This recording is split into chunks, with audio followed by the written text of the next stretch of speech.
Chu Feng tersenyum tipis, mengulurkan tangan dan mengambil segenggam pasir ke tangannya. Segera, dia memasukkan segenggam pasir ke tangan Ling Xiao.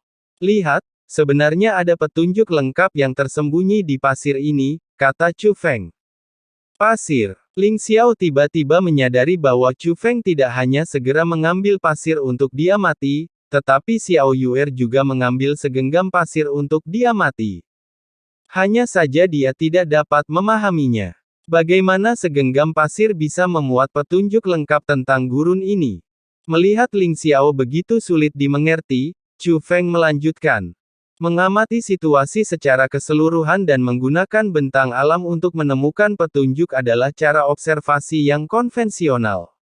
Tetapi terkadang, metode yang tidak konvensional lebih efektif.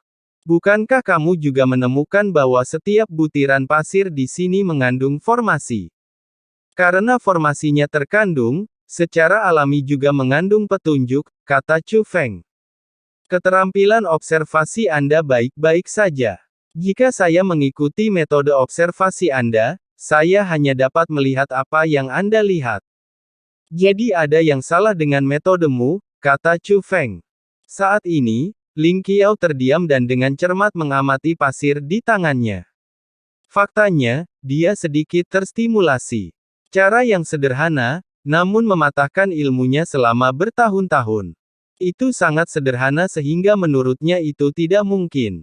Namun semakin dia mengamati, dia semakin merasa tidak nyaman, karena cara ini benar-benar berhasil. Meskipun dia tidak bisa melihat petunjuk secepat Chu Feng, selama dia diberi waktu tertentu, dia bisa menemukan semua petunjuk itu. Namun ini hanya membuktikan bahwa cara Chu Feng benar, ini adalah jalan pintas untuk mematahkan kognisinya. Ayo berangkat dulu. Semuanya, hati-hati. Kami tidak takut gagal, namun keselamatan harus selalu diutamakan. Setelah Chu Feng menyelesaikan instruksinya, dia langsung berangkat. Baiklah kakak, berhati-hatilah juga. Xiao Yuer melambaikan tangan kecilnya dan mengucapkan selamat tinggal pada Chu Feng. Tidak sampai Chu Feng menghilang, dia berbalik dan melihat semua orang. Ayo berangkat juga. Begitu dia membuka mulutnya, ekspresi semua orang membeku. Meski berpenampilan imut, dia terlihat seperti peri kecil yang membutuhkan perlindungan. Tetapi ketika dia berbicara lagi, nada suaranya tidak banyak berubah, tetapi keseluruhan perasaannya benar-benar berbeda. Dia tidak lagi terlihat seperti gadis kecil yang unik dan protektif seperti biasanya. Sebaliknya, dia seperti pemimpin yang layak dengan temperamen yang luar biasa, bahkan para jenius yang biasanya egois ini tidak memiliki temperamen apapun, dan mereka merasa terintimidasi.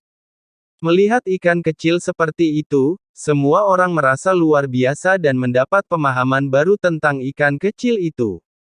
Beberapa hal memang merupakan bawaan lahir. Misalnya, temperamen kepemimpinan Xiao Yuer akan terlihat ketika dia serius dan orang lain tidak bisa menirunya. Sementara yang lain memuji bagaimana identitas Xiao Yuer berubah begitu mulus setelah meninggalkan Chu Feng. Jie Baobao terbang di samping Ling Qiao. Apakah kamu terstimulasi? Jie Baobao bertanya diam-diam. Karena selama penerbangan, Ling Qiao juga memegang segenggam pasir yang diberikan Chu Feng kepadanya dan masih mengamatinya. Kesenjangannya terlalu besar, tidak hanya pada kemampuan observasi, tapi juga pada otak. Metode bisa dipelajari, dan keterampilan observasi bisa dipraktikkan, tapi otak, sayangnya. Ling Xiao menghela nafas. Aku tahu. Terus terang, ada kesenjangan antara pemahaman dan bakat, kata Jie Baobao.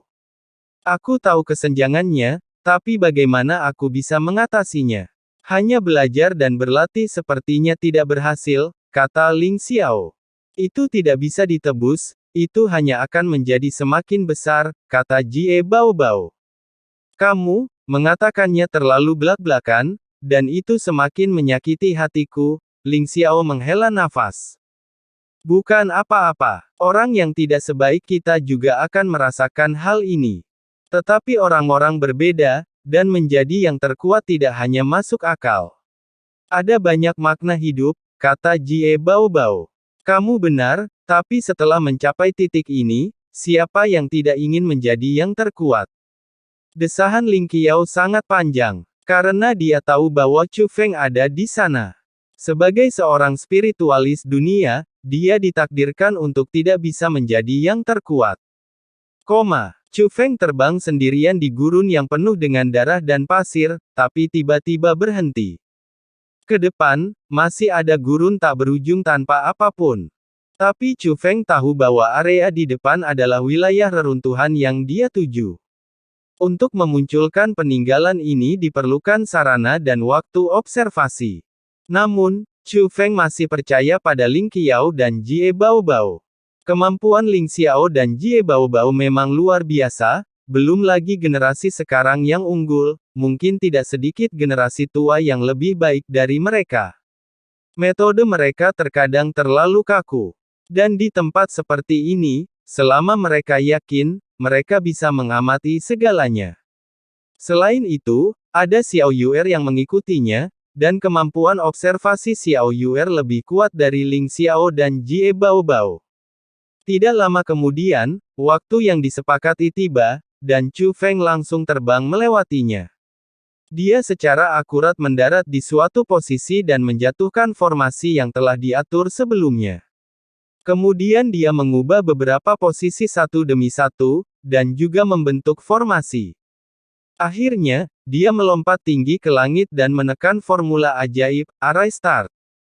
Gemuruh, gemuruh. Saat bumi berguncang, sebuah istana kuno muncul dari gurun berdarah. Pasir di sini tidak menunjukkan jejak waktu yang spesifik.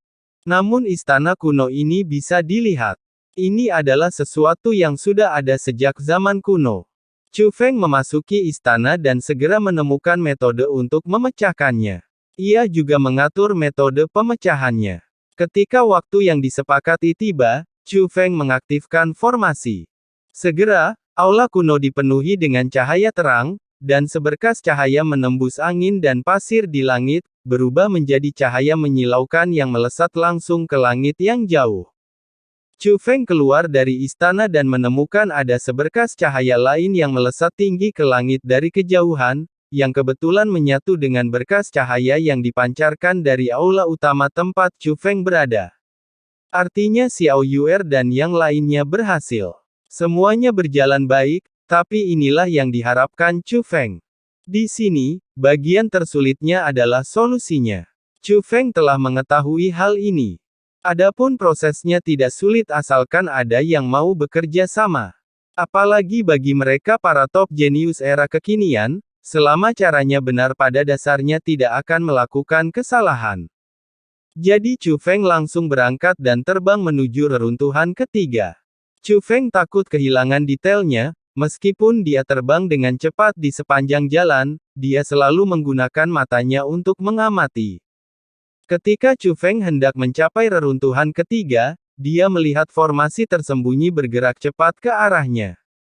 Chu Feng buru-buru berhenti dan mengamati dengan cermat. Segera, formasi tersembunyi yang bergerak secara bertahap muncul di mata Chu Feng. Anda tidak hanya dapat melihat formasi tersembunyi, tetapi Anda juga dapat melihat banyak sosok di dalam formasi tersembunyi tersebut. Itu adalah seseorang dari Alchemy Immortal Sect. Chu Feng mengenali setidaknya 3 dari mereka. Dia masih orang yang mengenal Jiuhun Tianhe, Jiang Kongping, Jiang Yuantai, Jiang Taibai.